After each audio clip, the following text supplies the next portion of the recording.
So day 2 of the confidence action module. So in day 1, what we did is we started with self-esteem, and we're actually going to continue with that. So after you watch this video, not before, but after, there's going to be 5 more sentence stems for you to complete. So remember, the idea with these is there's going to be 5 of them, 6 to 10 answers or responses per. Go through as fast as you can. I recommend doing it on a computer in the same document because we're actually going to go back and review these at the end of the week, and I'll tell you more about that then. But when you're done with what I'm doing right now, go ahead and fill those in. In the meantime, what I want to focus on is shifting from the self-esteem side of confidence, which is really has a lot more to do with how you feel about yourself, and it moves with you in all contexts, to how can you start to feel confident moment to moment, right? If there's a time in your day where you're feeling kind of down, or a person that you get around that makes you feel less than sure of yourself, this is going to help for that. But to continue with this, you need to have done the incantations. And I believe this is video 5. If you haven't done it yet, go back to the module, click it. It's called Incantation Walkthrough, and you need to do this. The reason is because unless you've actually experienced how quickly you can change and choose your emotions based on doing the action, shouting, all the entire 9 yards of the incantation, you're going to get less out of this. Because the whole point of this confidence section is that really we're choosing how we feel rather than letting circumstances dictate how we feel. So go ahead and do that. If you have already, let's continue. So the idea today, and what I want to focus on, is basically subbing out negative emotional and negative physical patterns for positive ones. And when I mean, negative physical pattern, what is that?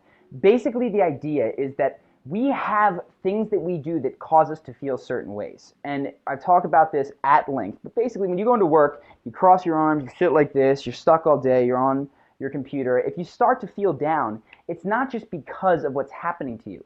It's because of the way that you're using your body.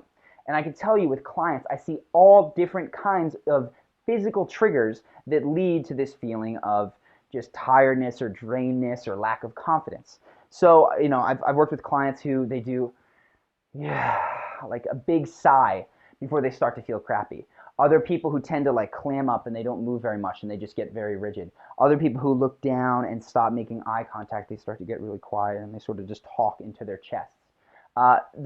They span the gamut, right? So what you need to do right now is imagine a time or a place or a person that you do not feel the way that you want to around, right? Maybe you went out to a party and you just completely clammed up. Maybe you have a boss or a coworker that whenever you interact with them, you're just tongue-tied and you don't say the things that you wish you had.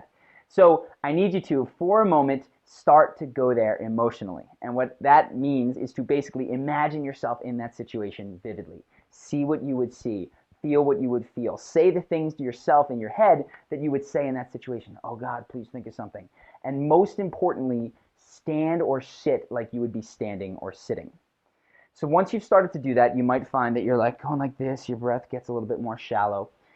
Pay attention to the physical changes and continue to go down this line. Because basically what happens is that there's a handful of common things that we all do. People tend to cross their arms. I know I put hands in pockets. I play with my cell phone. Those sorts of things for me are not just indicators of nervous behavior, but causes of nervousness. So if I can cut out it, basically this is what I've done. If I'm feeling nervous, I do not allow myself to put my hands in my pockets or cross my arms. I have to keep them open. And I've used this in the past, for instance, when I was working in consulting and would have a review period. My first inkling as I sat down in the room would be immediately to cross up, lean forward, just basically defend myself physically. And by forcing myself to keep my palms open, this stuff, sit back, open my neck, it changed the way I felt, and I had a number of occasions where it changed the outcome of this process because I was able to be quick when responding to why did this happen, rather than nervous and uncomfortable. So you have to find what it is for you, and that's why I asked you to go there emotionally. What I want you to do is write down 3 things, right? So it might be the way that you stand. Maybe you clamp up. Maybe you start to speak a little bit more quietly, a little bit slower. Maybe you lose eye contact with the people that you're talking to. Write down the 3 things that for you are going to be indicative of that state that you don't want to be in. Very cool. So let's get out of that now and do the reverse. Think of a time where you felt not just self-assured or relaxed or comfortable, but like extremely confident, certain, right? And if this doesn't come to you immediately, think of a time where you were energetic and people were just sort of like sucked into what you were saying. This can be a friend, this can be somebody that you work with, it can be a presentation that you gave that you killed. And go back and think, and worst case scenario, if you're having a hard time, think of someone that you know. It can be a movie character, it can be a friend, but I want you to assume that body language, posture, tonality right now. Breathe like you would breathe in that situation, or like that person did. Stand like they did. Make the kind of eye contact that they did, and you can even just be looking at the wall right now. That's totally fine. But what you're going to find is that it has a very different shape in how you use your body. So again, what I've seen with clients is that sometimes they'll sit very asymmetrically, like they're just chilling, they're comfortable. Other times they'll start to use their hands in a much more wider fashion, whereas before they're talking like this in this kind of area, they'll start to bring it out and they're much more expressive with their hands. Almost always, volume goes up and tone decreases. So instead of talking like this in a bit of a higher voice that's stuck in your head, it just becomes louder, more resonant. This is how they're talking, and they don't get interrupted as much. So as you go there, what I want you to do is notice 3 things that you do. Maybe your hands wave, maybe your voice gets deeper. Write down the 3 things that for you are the most closely associated to this feeling, not just of confidence, but of dead certainty and conviction, right? And it might even be that motion, it might be a clap, it might be anything. Write that stuff down now. So what you should have is, on the one hand, a list of 3 things that are bad, and on the other hand, a list of 3 things that are good. What I would like you to do is think of some time in your day where you are likely today, or tomorrow if you're watching this at night for the night before, to encounter a situation that is going to make you feel less than confident.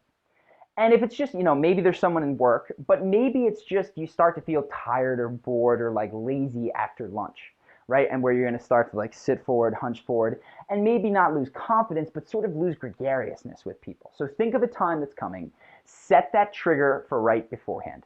So see what you see before that moment in your day. If it's a person, imagine seeing them and immediately having this thought pop into your head that you're going to flip-flop the bad things for the good things with your body, right?